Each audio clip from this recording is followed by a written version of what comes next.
Hello friends, good morning, welcome to সঞ্চিতার village cooking blog. আর আমি সঞ্চিতা চলে এসেছি আপনাদের কাছে একটা নতুন কুকিং ব্লগ নিয়ে। আর সকাল সকাল দেখতেই পাচ্ছেন মা মাছ নিয়ে চলে এসেছে। তো মা এখানে আজকে মাছ ফাছ সেরকম ধরে পাওয়া যায়নি, কারণ আজকে ছিল বগরি, তো তার জন্য এখানে একটু ভোলা মাছ এনেছে আর ওখানে একটু নিয়ে এসেছে জ্যান্ত মাছ। তো আমি একটু ভোলা মাছ খেতে ভালোবাসি, তো তার জন্য মা একটু ভোলা মাছ নিয়ে চলে এসেছে। আর মাছগুলো মা প্রথমেই বেছে দিল, আর বেছে দিয়ে আমি একটু নুন হলুদ মাখিয়ে নিলাম। আর এদিকে কড়ার মধ্যে দিয়ে দিয়েছি তেল, আর তেলটা দেখুন একদম গরম হয়ে গেছে, বেশ ধোঁয়া ছুটছে। আর আমি দিয়ে দিলাম মাছগুলো, আর মাছগুলো দিয়ে এদিকে আমি ভেজে নেব। আর ওদিকে আমি শিল পেটে নিলাম, শিলে একটু রসুন আর একটু আদা কুচি আর একটু দেখতেই পাচ্ছেন টমেটো সব একসাথে বেটে নেব। আর বেটে নেবার পরই মশলাটা তৈরি করবো। আর ওদিকে ততক্ষণ আমার মাছটা হতে থাকলো।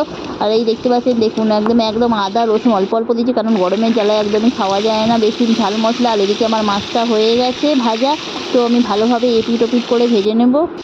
আর ওদিকে আমার মশলাটা বাটা হয়ে গেছে, তো আদা রসুন আর এখানে একটু লঙ্কা বাটলাম না, কারণ একটু লঙ্কা গুঁড়ো আর একটু হলুদ গুঁড়ো দিয়ে দিলাম। তো দিয়ে এদিকে আমার মাছটা দেখতেই পাচ্ছেন ভালোভাবে একদম খড়ো খড়ো করে ভেজেছি, যাতে বেশ ভেতরটা বেশ ভিজে ভিজে মতো না থাকে, বেশ একটু শক্ত শক্ত হলে খেতেও বেশ ভালো লাগে। কারণ আমরা একটু নরম মাছ কমই খাই, একটু ভালোভাবে বেশ শক্ত শক্ত করে ভাজলে খেতেও বেশ টেস্টি লাগে। আর এদিকে আমি মশলাটা দিয়ে তেলের মধ্যে দিয়ে দিয়েছি মশলা। আর এদিকে একটু ধনেপাতা ছিল, ধনেপাতাটা দিয়ে দিলাম। আর ভালো করে মশলাটা ভেজে নেব। আর ভেজে নেবার পরে একটু দেখুন জল ঢেলে দিলাম। আর জল ভেজার পরেই একটু ভালোভাবে মশলাটা ফুটলে তার মধ্যে দেখুন তেলটা ভেসে উঠেছে, আমি মাছটা দিয়ে দিলাম। আর মাছগুলো একটু নেড়ে চেড়ে নেবো, কারণ ভালো করে ঝালটা ঢুকে যাবে।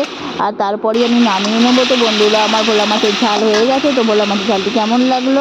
তো ভিডিওটি ভালো লাগলে লাইক করবেন, শেয়ার করবেন আর কমেন্ট করবেন। দেখা হবে next video. Tata, bye bye.